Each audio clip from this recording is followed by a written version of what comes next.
So it's not quite 5:30 in the morning, and we already got daylight. There's the moon. Oh, red bone things. Goody.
On July 24, 1954, the Naval Research Laboratory, NRL, at Stump Neck, Maryland, now the Naval Surface. Moon bounce, also known as Earth-Moon-Earth, EME communication, is a technique that sends radio wave transmissions from Earth to the Moon. The transmission is then reflected or bounced off the surface of the Moon and captured by an Earth-based receiver. The technology held promise for secure communications with Navy ships.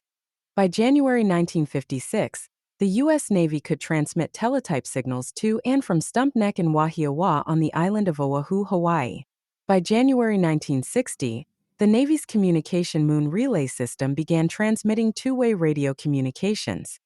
Around midnight on December 15, 1961, Chief of Naval Operations Admiral George W. Anderson and Dr. R.M. Page, Director of Research for the NRL, sent a message from Stump Neck to the USS Oxford in the Atlantic Ocean, approximately 2,414 kilometers, 1,500 miles, from Maryland via the Moon.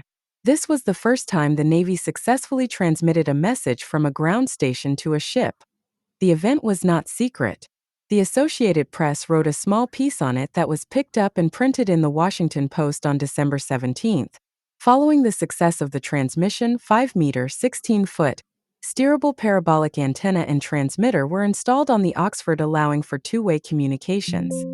Communications Technician F.E. Smith, left, and Communications Technician Second Class R.C. Gobe, right, operate the steerable antenna aboard the USS Oxford. Image, official Navy photo from the archives of the Naval Heritage Command, Washington, D.C. At the same time the U.S. Navy was developing moon-bounce transmissions, the National Security Agency, NSA, had begun developing signals intelligence, SIGINT, collecting ships. In 1961, the NSA commissioned its first SIGINT ship, the private Jose F. Valdez, which cruised the coast of Africa in the Atlantic Ocean. Soon thereafter, the Joseph E. Muller was converted. Following the success of the Valdez and Muller, the Navy took on a larger role in the program. The Navy operated the next 5 ships added to the program for the NSA.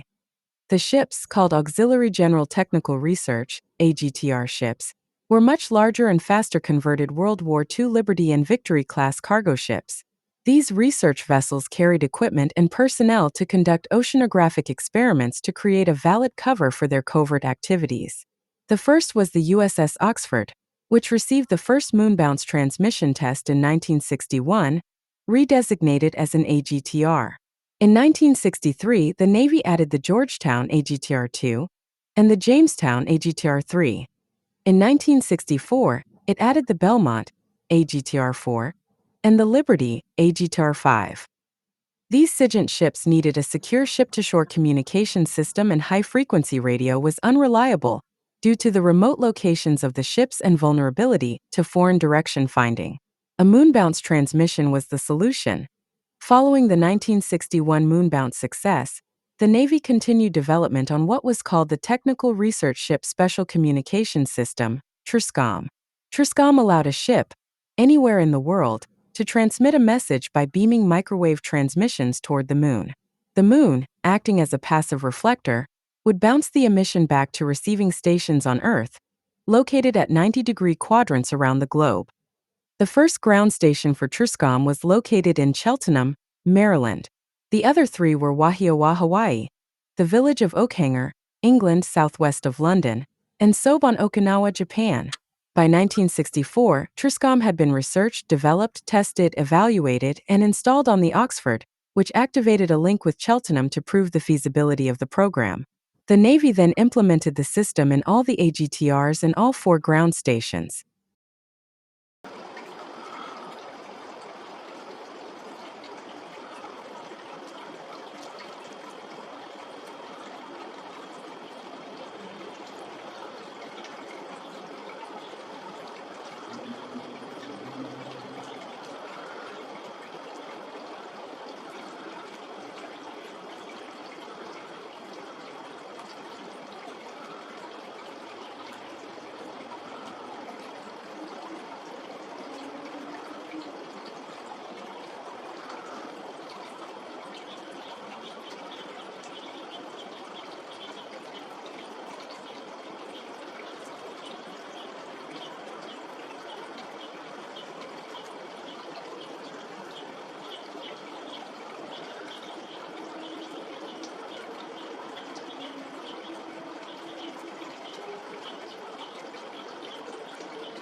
There's our morning moon.